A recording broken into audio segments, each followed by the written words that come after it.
au culte de la semaine de l'Église évangélique de la Grâce. Nous prions que ce message soit une source d'édification pour vous et pour vos proches. Bonne condition d'écoute. Seigneur, merci beaucoup pour ta parole. Cette saison particulière, nous voulons te dire combien aimons ta parole. Nous ne sommes pas des orphelins. Tu donnes un sens à nos vies. Tu pourvois à nos besoins. Nos cœurs sont rassurés. Merci Jésus. Bénis ta parole maintenant. Au nom puissant de Jésus-Christ. Amen. Amen. Alors j'aimerais partager une pensée ce matin. Et c'est un peu dans ce sens que j'irai aussi dans la conférence ce soir. J'aurai aussi l'occasion d'intervenir. Et donc je rappelle le thème, c'est vivre en héros pendant les temps difficiles. Et vous savez, dans 2 Timothée chapitre 3, 2 Timothée chapitre 3, le premier verset, Paul écrit à son fils dans la foi. Et regardez ce que Paul dit à Timothée. Sache que dans les derniers jours, il y aura des temps difficiles. Paul écrit à Timothée. Et il lui dit quelque chose de clair. Le son est clair. Timothée, il y a des choses que tu dois savoir. Ce n'est pas basé sur les pronostics. Ce n'est pas des prévisions. Mais c'est une certitude. Sache-le. Tu dois savoir cela. Que dans les derniers jours, il y aura des temps difficiles. Jésus l'a répété autrement à ses disciples. Dans Jean chapitre 16, vous aurez des tribulations. Vous aurez des persécutions. Et ça fait malheureusement partie de ces précieuses promesses qu'il nous a faites. Beaucoup d'hommes de Dieu essaient de prêcher un évangile qui enlève ce côté aujourd'hui. Je ne sais pas si on va l'appeler évangile. Mais au fait, c'est juste un mensonge. Et Paul nous ramène au vrai évangile. Il est le mentor de Timothée. Et il dit, sache-le. Sache-le. Il y aura des temps difficiles. Alors si je parle de ça ce matin, c'est pas pour être un prophète de malheur. Mais le seul prophète de malheur, s'il doit en avoir, c'est plutôt l'apôtre Paul alors. Vous savez que la vie de l'humanité est résumée ou se résume en 2 points. Quand nous prenons l'humanité, notre vie en 2 choses, en 2 points. Il y a un avant l'échec, un avant la chute, et il y a un après. Après la chute. Donc voilà notre vie. Avant la chute, Dieu créa Adam et Ève et ils vivaient dans un bonheur parfait, dans l'épanouissement total. Et à un moment donné, il y a un ennemi qui va venir, qui fera un sale boulot. Et nous allons quitter cet avant pour rentrer dans un après. C'est vrai que toi et moi, on n'a pas eu l'occasion de connaître avant la chute. Parce que David dira, ma mère m'a conçu dans le péché. Ma mère m'a conçu dans le péché. Et en disant ma mère m'a conçu dans le péché, pas juste qu'il était né dans le péché, mais David, je veux dire quoi, David n'était pas du tout considéré de ses frères. Il n'était pas considéré de ses demi-frères. Parce que David était issu d'une relation illicite. Raison même pour laquelle lorsque son père devait compter, lorsque Samuel était venu et le père devait présenter ses enfants au prophète, il a présenté tout le monde sauf David. Pas juste parce que David n'était pas à la maison, mais parce que c'était un peu compliqué. C'était une situation de péché. Et donc David, en disant ma mère m'a conçu dans le péché, David savait qu'il ne faisait pas partie des enfants légitimes quelque part. Et ça, c'est un des traits. Mais le prophète va insister. La grâce de Dieu va enjamber ces obstacles-là. Et la grâce de Dieu va repérer, va localiser David. Et son père va envoyer quelqu'un pour le chercher. Et David sera venu. Et c'est lui le futur roi.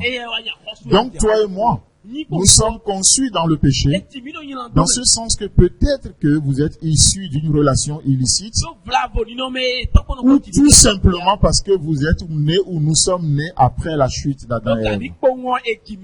D'une manière ou d'une autre, nous n'avons pas connu l'avant de Adam et Ève.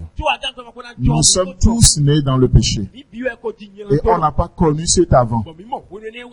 Mais malgré ça, notre vie a toujours deux étapes. Un avant Christ et un après Christ. Nous avons toujours ces deux phases. Toujours ces deux phases. Et lorsque nous rentrons dans l'après, ce temps-là, après, est considéré toujours comme les derniers temps. L'avant, c'est avant la chute, où il n'y avait pas du tout de problème. Dieu venait, il descendait dans le jardin d'Éden tous les soirs pour s'entretenir avec l'être humain. Mais malheureusement, lorsqu'ils vont rentrer dans l'après qui sera considéré comme les derniers jours, les temps difficiles ont commencé. Les temps difficiles ont commencé. Et c'est pareil pour nous. Nous sommes dans le monde, issus, nés dans le péché. Et pour certains, ils réalisent que quand ils donnent leur vie à Jésus-Christ, c'est comme c'est là où l'opposition a commencé dans leur vie. C'est là où les choses terribles commencent dans leur vie.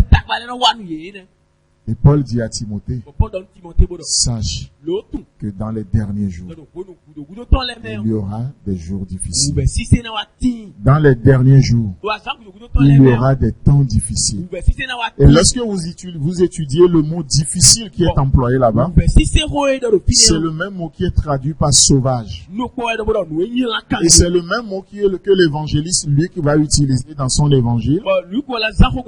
Lorsqu'il décrivait la situation de ce démoniaque, cet homme qui est possédé, qui, lorsqu'il était même enchaîné, qui brisait les chaînes, et il était tellement violent, à tel point que la voie sur laquelle il se posait, personne ne pouvait passer par là, parce que c'est un homme sauvage. C'est le même mot qui est traduit ici par difficile. Sache-le, que dans les derniers jours, les temps seront difficiles, les temps seront sauvages, les temps seront sans pitié. Une chose, c'est de faire ce constat que oui, les jours sont mauvais. Oui, les temps sont difficiles. Mais laissez-moi vous dire que ce constat n'est pas une fatalité. Ce constat n'est pas une fin en soi. Lorsque nous faisons le constat que les temps sont difficiles, les temps sont durs, les temps sont vraiment sauvages, rien ne peut même plus passer. Tu fais tel projet, il n'aboutit pas. Tu prends telle chose, elle ne fait que échouer. C'est tellement sauvage que rien ne passe. Parce qu'il y a un démoniaque qui est là. Lorsqu'on réalise la difficulté de ces derniers jours,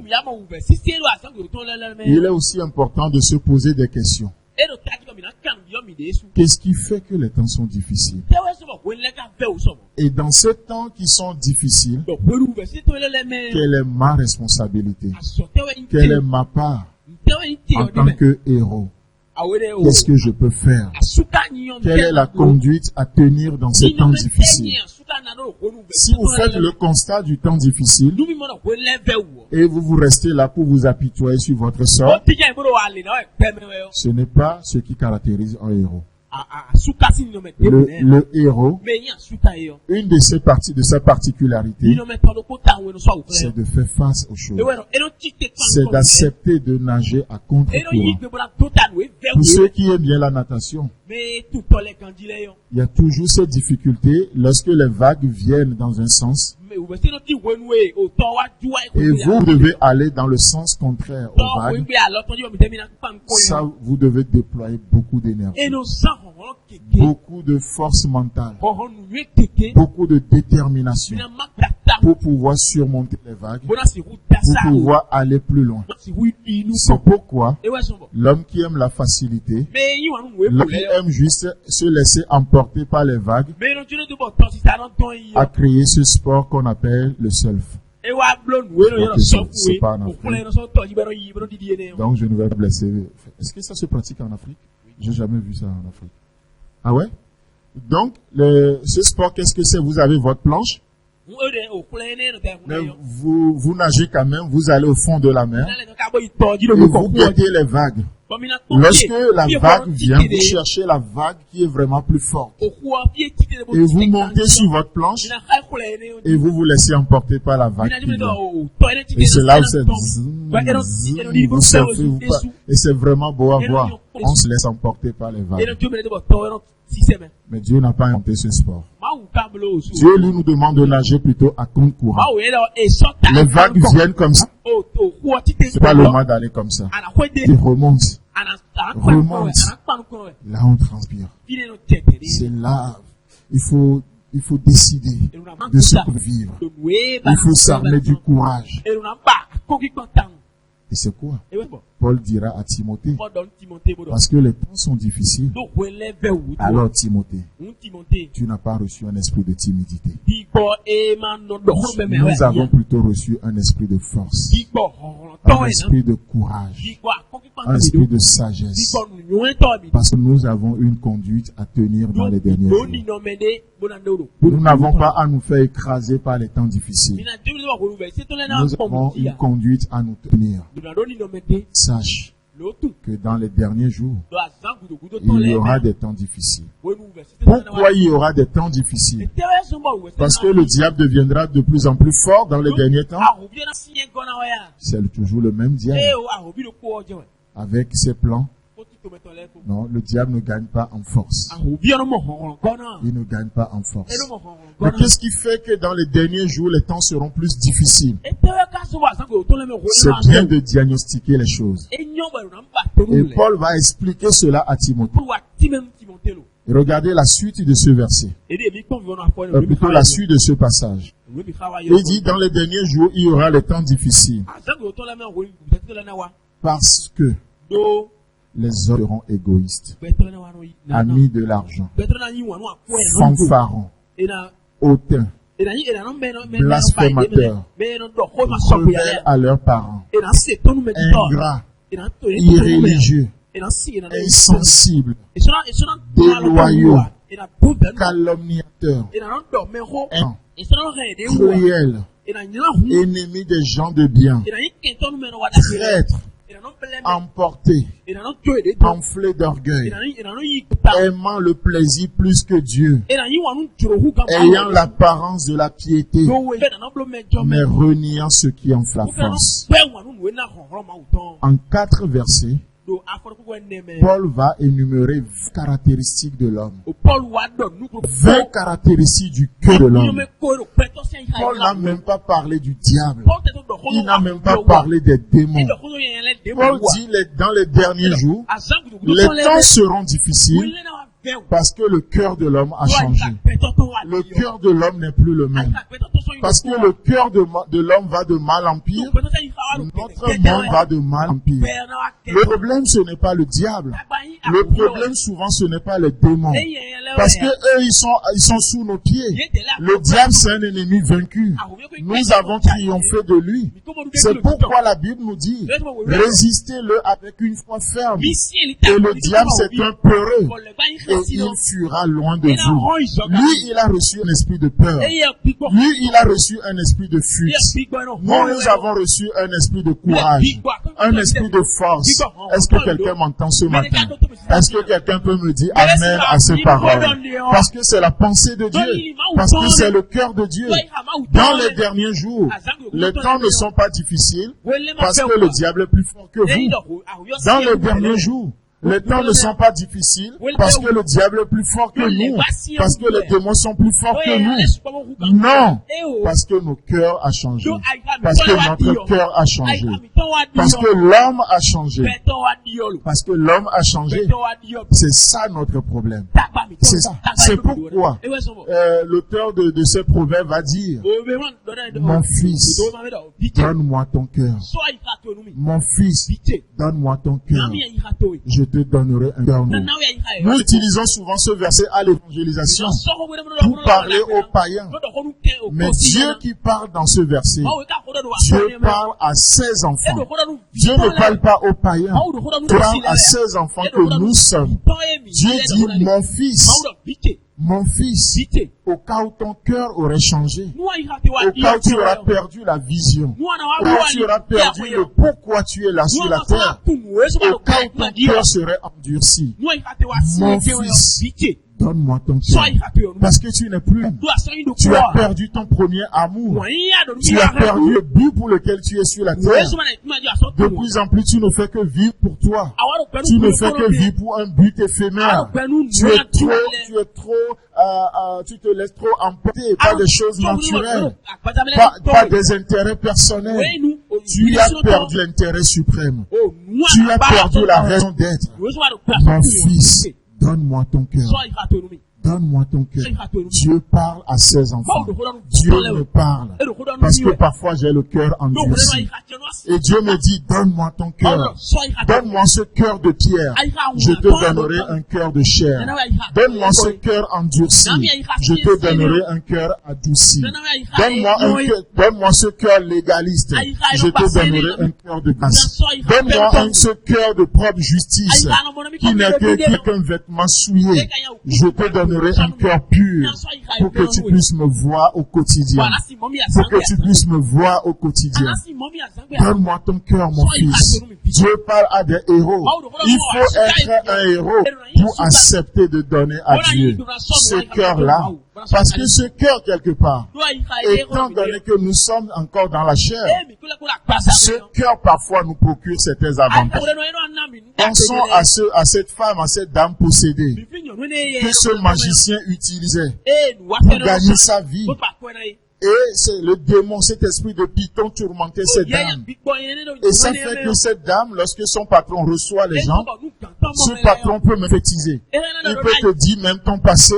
Il peut te dire les choses à venir. Parce qu'il y a cet esprit de Python qui travaillait. Et cette femme a vu l'apôtre Paul et son équipe, et elle était derrière eux. Voici les serviteurs de Dieu très haut. Ils vous annoncent la voix de Dieu. Voici les serviteurs du très haut. Ils vous annoncent les voix de Dieu. Et elle ne fait que crier. Oui, ce qu'il dit, c'est correct. Ils sont les serviteurs de Dieu. Ils annoncent la voix de Dieu. Mais tais-toi pour que nous puissions annoncer cette voix. Es-tu devenu cette voix, toi? Serais-tu en train de te prêcher au lieu de nous laisser prêcher ce Dieu? Parfois les gens vous disent certaines vérités, mais c'est comme des grains de sable que vous avez dans votre chaussure. C'est un peu gênant. Ça sent un peu... Il y a quelque chose qui ne va pas. Vous savez pas comment appeler ça. Les gens viennent. Oh, père, tu es super. Tu es un homme de Dieu. Tu es ceci. Pas parce que tu n'es pas logique à l'édification. Ça sent un peu quelque chose. Tu te dis, tu fais... Mais tu n'es pas à l'aise avec cette édification. Comme l'a dit ce prêtre. Oh, parfois même les cailloux qu'on nous lance nous font plus du bien que les fleurs qu'on nous jette. Et on te jette ces fleurs, mais tu es mal à l'aise. Tu dis, il y a quelque chose qui ne va pas. C'est pas que tu soupçonnes le mal. Oh frère, tu es vraiment un homme de Dieu. Mais tu es mal à l'aise avec ça. Pas parce que tu as une mauvaise image de toi. Mais cette édification, ça passe pas. Ça sent quelque chose d'autre. Et Paul sentait autre chose. Parce que l'esprit de Python planait dans l'air. C'est pas l'esprit du Dieu vivant. Ce n'est pas l'esprit de Dieu vivant. C'est l'esprit du python qui dominait. Et à un moment donné, Paul s'est tourné vers cette dame. Paul s'est tourné vers cette dame. Il dit, sors de cette dame. Paul n'a pas parlé à la dame, mais il a discerné l'esprit qui était derrière. Tout comme Jésus va se tourner vers Pierre, et il va discerner l'esprit qui est derrière. Il dit, arrière de moi, Satan. Arrière de moi, Satan. Mais qu'est-ce que Pierre a dit de mal?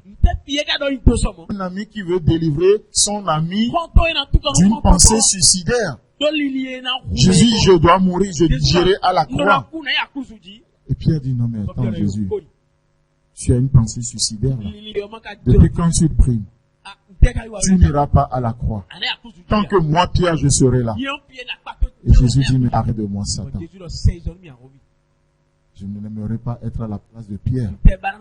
Parce que si je cherche Satan en vain derrière moi, Jésus aura des problèmes avec moi. Là, il me traite de Satan d'une manière déguisée. Mais Jésus a discerné l'esprit. Et Paul va discerner là. Et il va chasser ce démon. Il va chasser cet esprit-là. Alors le patron va venir. Et il va avoir une grande persécution. Et les missionnaires seraient obligés de quitter la ville. Parce qu'il y a une persécution. Le cœur de l'homme. Le cœur de l'homme. L'homme est le centre de tout. Mon fils, donne-moi ton cœur. Caractéristique du cœur méchant de l'homme. Et c'est ce qui fait que dans les derniers jours, les temps sont de plus en plus difficiles. Les temps sont de plus en plus difficiles. Ces jours sont difficiles. Ces jours sont mauvais. Parce que notre monde est en crise. Et notre monde est en crise. Parce que le cœur de l'homme a changé. L'homme est passé d'un avant à un après. C'est pourquoi Paul dira à ce même Timothée, demeure dans les choses que tu as apprises. Ne change pas. Demeure dans les choses que tu as apprises. Que ton cœur ne change pas. Tu étais venu à Christ avec une grande joie. Tu as reçu un cœur libéré. Personne ne pouvait voler ta joie. Rien ne pouvait plus t'empêcher de parler, de témoigner de ce Jésus. D'où vient que tu commences pas à devenir élégant évangéliquement. Tu commences pas à devenir sage à tes propres yeux. Le cœur a changé. Et le monde change. Et le monde devient de plus en plus difficile. Notre monde, nous parlons de crise sanitaire. On va me dire, peu importe quelqu'un qui a fabriqué virus ou pas, c'est encore le cœur méchant de l'homme qui s'exprime. Crise sanitaire, crise financière, crise d'identité, crise relationnelle. Et notre monde est en crise. Et ce monde nous plonge en crise. Nos relations sont en crise. Parce que les cœurs deviennent difficiles. La vie est en crise. Parce que le cœur a changé. L'humanité est en crise. Caïn va tuer Abel. Parce que son cœur a changé. Et même ça, Dieu est venu l'avertir. Il dit, Caïn, pourquoi ton visage est irrité comme ça? Pourquoi ton visage est fermé comme ça? Le péché se couche comme un monstre tapis à ta porte. Ça, c'est la traduction de la parole de la Bible par français courant. Le péché se couche comme un monstre tapis à ta porte. Mais tu peux dominer sur lui. Tu as la force. Tu as la force de triompher de ce mal. Laisse pas le mal triompher de ton cœur. Garde ton cœur. Garde ton cœur plus que tout. Parce que c'est de lui viennent les sources de la vie. Et la meilleure manière de garder ton cœur, c'est de me le donner. Donne-moi ton cœur. Moi, je saurai le garder. je saurai le garder. Tu n'as pas besoin de devenir diplomate. Tu n'as pas besoin d'être élégant. Tu n'as pas besoin d'être rusé. Tu n'as pas besoin de devenir malin. Ça, c'est le caractéristique du diable. C'est lui qui s'appelle le malin. Tu as besoin d'être sage. Et sagesse, celle qui nous vient d'en haut, nous amène toujours à la vie d'en haut. Et le malin, être malin, ça nous connecte au mal. Dieu dit, garde ton cœur. Garde ton cœur. 20 caractéristiques du cœur méchant de l'homme. J'étais tellement touché quand je pensais à ça. J'ai dit, ah oui, donc Seigneur, le diable n'est pas plus fort que moi. Ah oui, je peux surmonter le mal. Ah oui, je peux vivre comme un héros dans ce temps difficile. Ah mais Seigneur, moi je pense que comme la Bible me dit que les temps seront difficiles, je sais que c'est une fin en soi. Je sais que c'est une fatalité. Seigneur, je peux vivre autrement. Alors Seigneur, je viens à toi. Et vous savez, un avant et un après. Donne-moi ton cœur. Tout sera changé. Tout sera changé. Et si vous êtes au milieu de nous, vous n'avez jamais donné votre vie à Christ. Oh, vous pouvez devenir un héros en lui donnant votre vie ce matin. Par votre conversion, vous pouvez devenir un héros. Peut-être vous lui avez donné votre vie et vous êtes assujetti. Vous êtes dominé par des choses, les difficultés de la vie, les aléas de la vie. Et votre cœur a changé. Mais laissez-moi vous dire que vous pouvez aussi être un héros par votre repentance. En venant juste ce matin, Seigneur, j'ai péché. Seigneur, je me répands.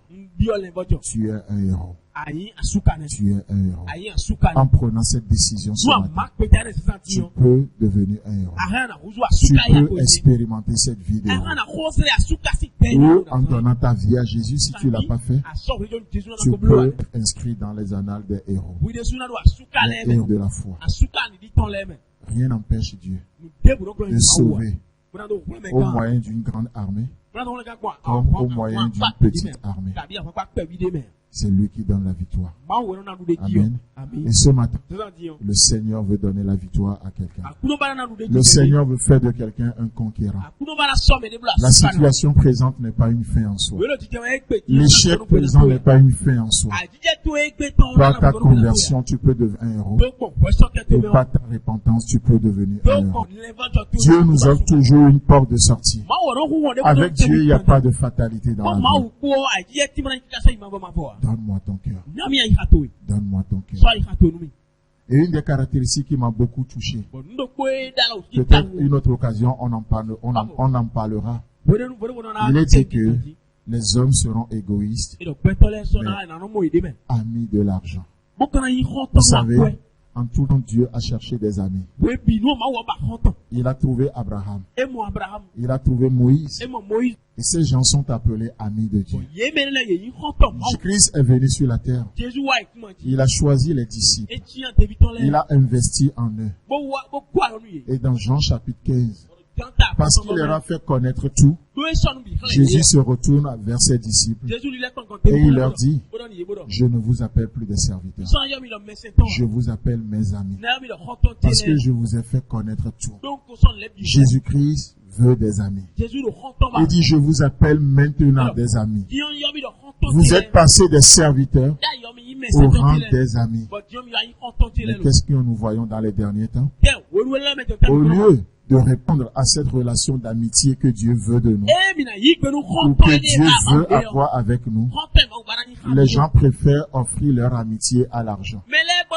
Les gens préfèrent offrir leur affection au matériel, au lieu de l'offrir à Dieu en devenant des amis de Dieu, au lieu de l'offrir à Jésus-Christ en devenant amis de Jésus.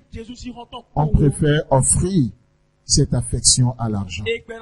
On préfère donner cette affection au matériel. Et nous sommes dans un monde de plus en plus matérialiste. Nous sommes dans un monde basé de plus en plus sur des intérêts. Et Dieu n'a plus d'amis. il n'a plus d'amis. Ou en tout cas, de moins en moins. C'est pourquoi Jésus-Christ va dire, si le Fils de l'homme revient, trouvera-t-il encore la foi sur la terre? Des hommes qui ont de l'affection pour sa parole, des gens qui lui ont donné son cœur, des gens qui vivent pour un intérêt supérieur. Et voilà ce que Dieu cherche encore aujourd'hui.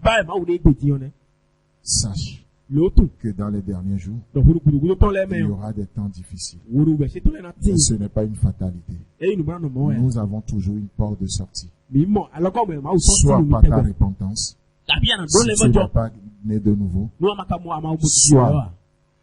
soit par ta conversion, si tu n'es pas né de nouveau, soit par ta repentance. Par ta repentance, si tu vis dans le péché, tu peux être encore un héros. C'est encore possible de vivre en héros dans ces temps difficiles, dans ces temps de crise. C'est encore possible d'être un héros pour son épouse. C'est encore possible en tant que père d'être un héros pour tes enfants.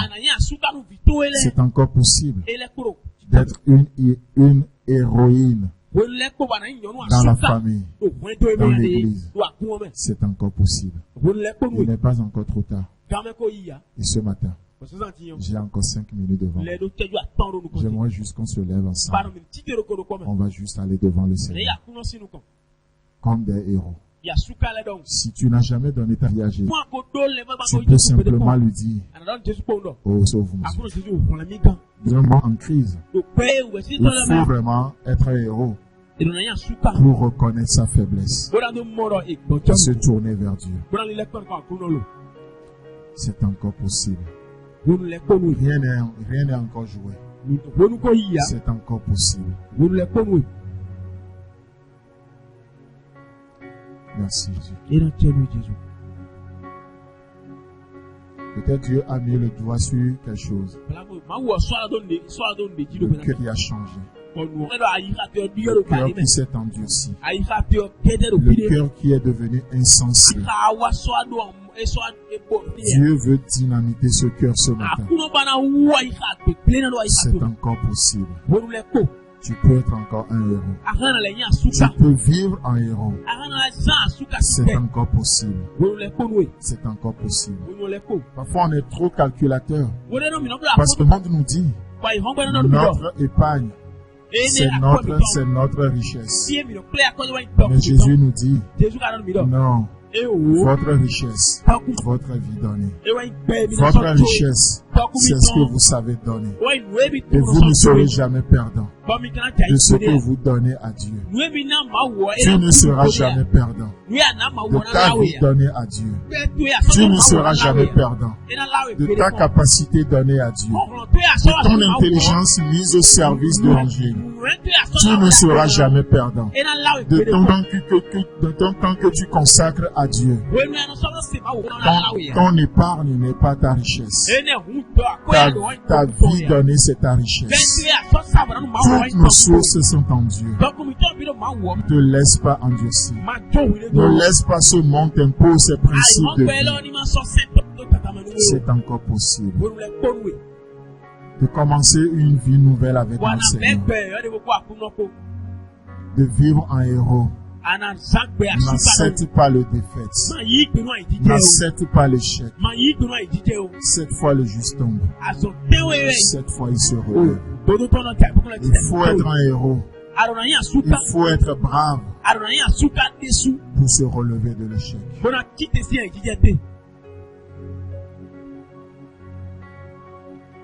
Parle à ton Dieu ce matin. Dis-lui, oh Seigneur, comme le fils prodigue, je reviens ce matin. Oui, mon cœur a changé. Oui, mes priorités ont changé. Oui, peut-être je suis devenu insensible. Insensible aux besoins autour de moi. Parce que mon cœur devient trop calculateur. Insensible aux besoins autour de moi. Parce qu'on m'a offensé. Et mon cœur est cautérisé. Mais Seigneur, Je te donne ce cœur de pierre. Donne-moi un cœur de chair. Seigneur, je t'offre ce cœur endurci. Donne-moi un cœur adouci par ton amour. Seigneur, je te donne ce cœur calculateur. Donne-moi ce cœur de foi. C'est un héros. Je veux vivre en héros. Alors voilà les décisions que je prends. Voilà les choix que je fais. C'est encore possible de compter les héros de nos jours. Les héros, ce n'est pas l'histoire ancienne. Dieu fait encore des héros. Dieu fait encore des héros. En formant Christ en nous, il nous transforme à son image. Et tel il est, ainsi nous sommes. Nous devenons des héros comme lui. Il faut être un héros pour aimer celui qui n'est pas aimable. Alors que nous n'étions pas aimables. Christ nous a aimés. Il est devenu ainsi notre héros. Il faut être un héros pour se sacrifier. Pour les gens qui vous sacrifient littéralement. Et alors que le monde entier est crucifié-le. Christ a donné sa vie.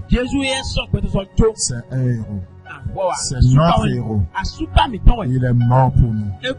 Il a déclaré: personne ne me prend ma vie, mais je l'offre moi-même. Je la donne moi-même. Ça, c'est un héros. Il ne subit pas les choses, mais il fait les choses. Ça, c'est un héros. Oh, merci Jésus. Merci. Tu n'as pas subi la croix. Tu as fait la croix. La preuve, c'est que tu dis: oh Père, entre tes mains, je remets mon esprit.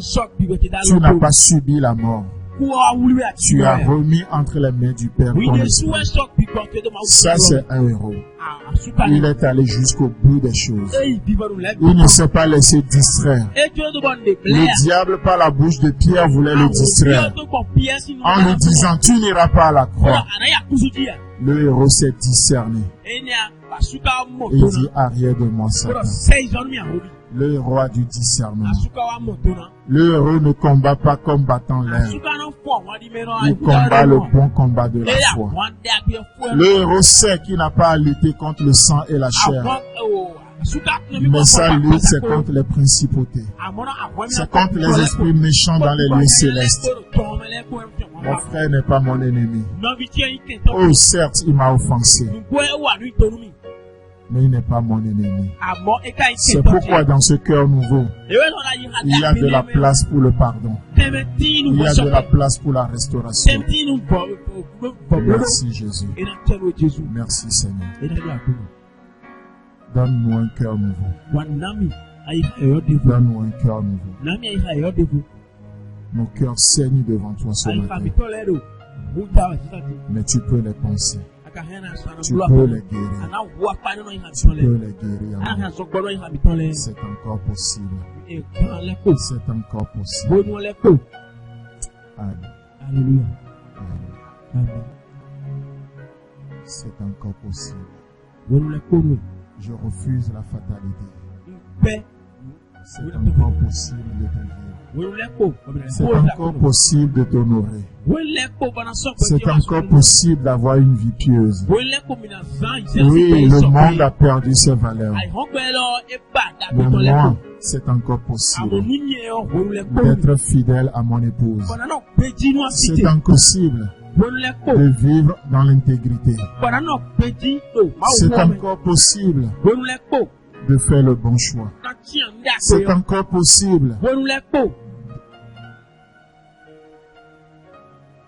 Est-ce que tu peux le dire ce matin? C'est encore possible. Répète-le après moi, s'il te plaît.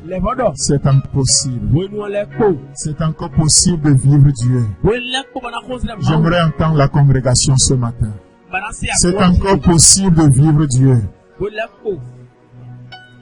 C'est encore possible de faire le bon choix. Merci Jésus. Merci. Nous sommes des héros. Seigneur, merci. Nous sommes tous devant toi ce matin. Et nous viendrons encore ce soir pour intercéder pour les gens. Pour intercéder. Peut-être même pour les gens qui ne croient pas en nous. Pour intercéder pour nos ennemis. Parce que alors que nous étions encore tes ennemis, tu as intercédé pour nous. Et c'est ce que nous voulons venir faire ce soir. C'est encore possible d'aimer Dieu de tout notre cœur, de toute notre force et de tout notre cœur. C'est encore possible de nous affectionner aux choses d'en haut. C'est encore possible.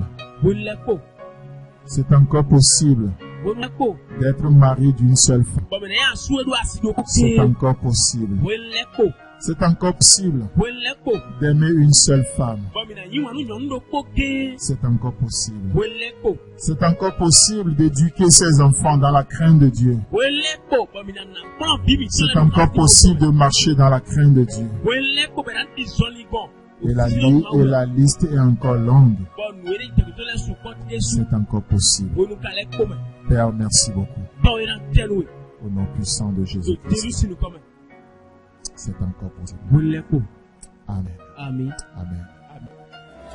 Si vous avez aimé ce message, parlez-en à vos amis. Parlez-leur du message de la grâce et de ce qu'il fait dans nos vies. Pour un sujet de prière, une question ou plus d'informations, contactez-nous. Téléphone 64 88 35 87 ou 76 42 69 05 ou par WhatsApp 94 75 80 20 ou écrivez-nous à l'adresse email eg.cotonou@gmail.com. Que Dieu vous bénisse et à la semaine prochaine. En attendant, pensez avec Dieu.